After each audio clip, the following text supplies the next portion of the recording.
വദനങ്ങളിൽ ശാന്തി കിരണങ്ങളാകാം. പ്രണാമം പ്രണാമം മഹജ്ഞാനസാര, പ്രകാശം വിടർത്തുന്ന വിജ്ഞാന സൂര്യ. തപസ്സിൽ മതിൽമേക്കി മനസ്സിൽ വരൂന്നി, രൂപം പ്രഭാതം പ്രപഞ്ചം വിടർന്നാൾ.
കര കര കുളം കുളം കര കര കര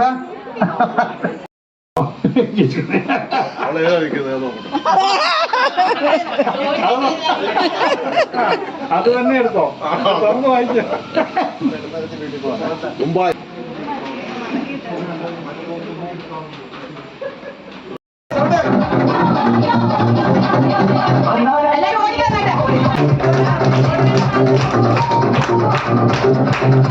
എല്ലാവരും കൈയ്യടിച്ച് പ്രോത്സാഹിപ്പിക്കുക.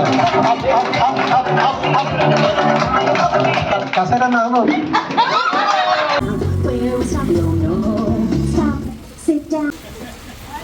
ഒരാൾ പുറത്തായിരിക്കാണ്. ഒരു കസേര മാറ്റും. ഞങ്ങൾ മാറ്റും.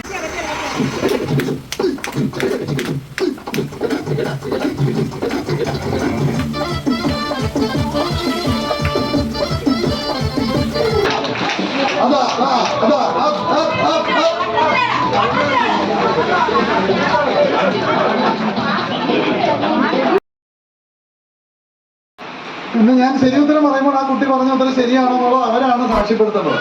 ഒരു വീട്ടിൽ സഹായം ചെയ്ത് കൊടുക്കരുത്. നമ്മുടെ പ്രിയപ്പെട്ട കുട്ടിയല്ല എന്ന് വിചാരിച്ച് കുട്ടി പറഞ്ഞില്ല നിങ്ങൾ ഉത്തരം പറയാനും പാടില്ല. നിങ്ങൾക്കറിയാലോ ഉത്തരം. അപ്പൊ ഒന്നാമത്തെ ചോദ്യത്തിലേക്ക് കിടക്കാൻ ആദ്യം 10 ചോദ്യങ്ങളാണ്. ആദ്യത്തെ ചോദ്യം ഏറ്റവും നിസ്സാരമായ ചോദ്യം, ഈശോ ജനിച്ച സ്ഥലം. എത്ര വയസ്സുള്ളപ്പോഴാണ്? ഈശോയെ കാണാതെ പോയില്ലേ, ഒരു പ്രായത്തിൽ കാണാതെ പോയി. അങ്ങനെ മാതാവൊക്കെ അന്വേഷിച്ച് ചെന്നപ്പോൾ ജ്ഞാനികളുമായി തർക്കിച്ചിരിക്കുന്നത് കണ്ടു. അത് ഈശോയുടെ എത്രാമത്തെ വയസ്സിൽ നടന്ന സംഭവമാണ്?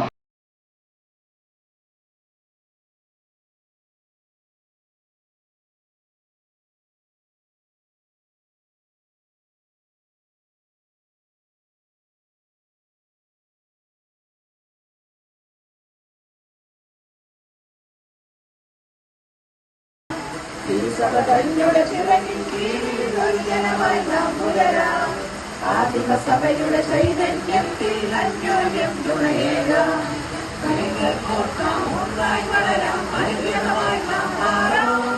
വിശ്വാസത്താൽ പ്രാർത്ഥനയോടെ ചേർക്കാം. സാമൂഹികമാസഭയിൽ സാഹോദര്യത്തോടെ കൂട്ടായ്മകളാൽ വിജയകിരീടം ചൂടത്തെ തലശ്ശേരി.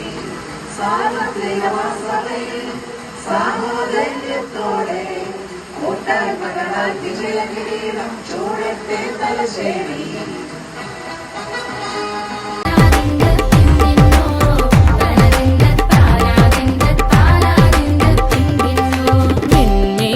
പത്തിരി താളിൽ നല്ല താറാവിൻ ചൂട്